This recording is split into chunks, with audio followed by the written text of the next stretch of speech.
Hey, it's Marko here from Fair Realty with your 2023 year in review and also a review of my personal predictions that I made last year. So let's see how well I did.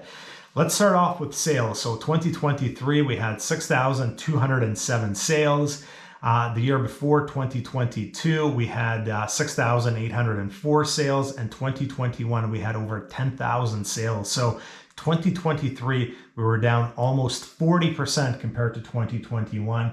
To find sales this low, you'd have to go back to 2013 when we had 5,998 sales. What was Marco's prediction? Well, my prediction last year was we would end the year at 6,400 sales, so I was within 3%. The reason I predicted 6,400 is I felt interest rates were probably going to trend up, and they went further than I even expected, which further suffocated the market as affordability for buyers deteriorated. So we ended up a bit below my prediction of 6,400. By the way, my prediction video is up from last year if you want to watch that before you watch this video. On a bit of a side note, dollar volume, we finished the year with $5.94 billion in terms of gross sales. The year before we had 6.8 billion. 2021 we almost had 9 billion, and 2022 we had 6.53 billion. So gross sales volume down substantially. The strange part is 2 more new brokerages have opened in Victoria in the last couple of months. So even though gross sales volume is down, which means the commissions across the board are down, there's more and more real estate brokerages opening and none closing. I find that kind of interesting. New listings, I'm not going to talk about this too much. You can see here on the side of the screen, we end the year at 12,308 new listings. Looking at the last 7-8 years, we've been in the 12,000s.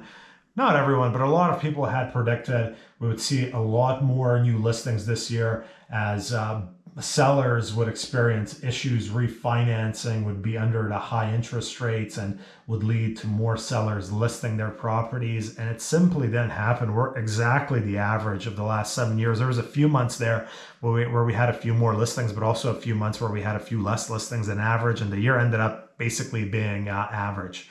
Active listings, we ended the year at 2132. That's a 7-8 year high. You can see here on the side of the screen. The prediction I made last year is I predicted the number of listings we would have in May, because May is typically the month of the year where we see the highest number of listings.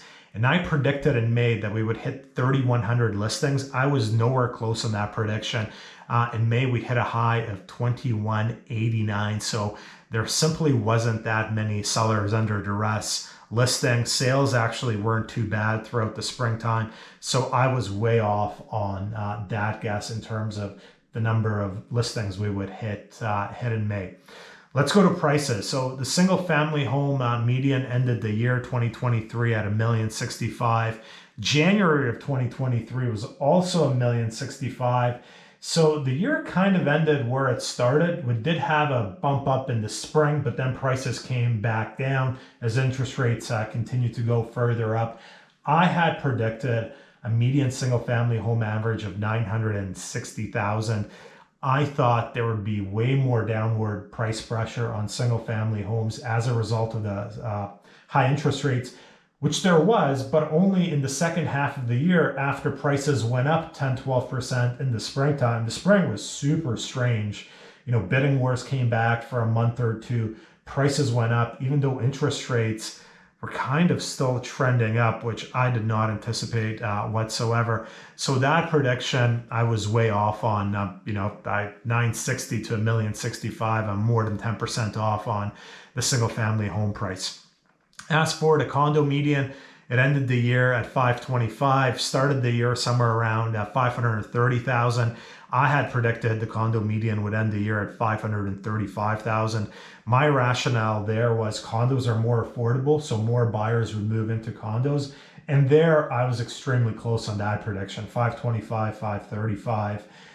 You know what, that's less than 2% difference. So all in all, I think I was very, very close on some of my predictions. A tad off on the active listings we hit in May, and a bit off on the single family home median price. But all in all, when you look at what experts predicted out there in the US and Canada, much better than the average among experts. And the reason being is I make predictions based on kind of common sense. I don't try to sell clickbait by predicting a huge market crash or a huge market spike. And unfortunately, making kind of common sense, realistic predictions is just not very interesting to people. So that's kind of the year in review. Basically, very slow sales.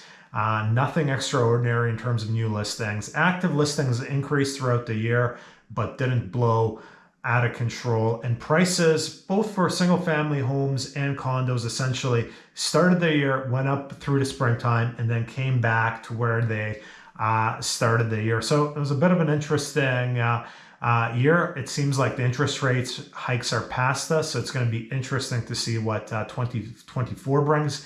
And the 2024 market predictions I'm going to make in the next video that I'm going to be posting in 2 days. That's it for now. Marko Juras from Fair Realty.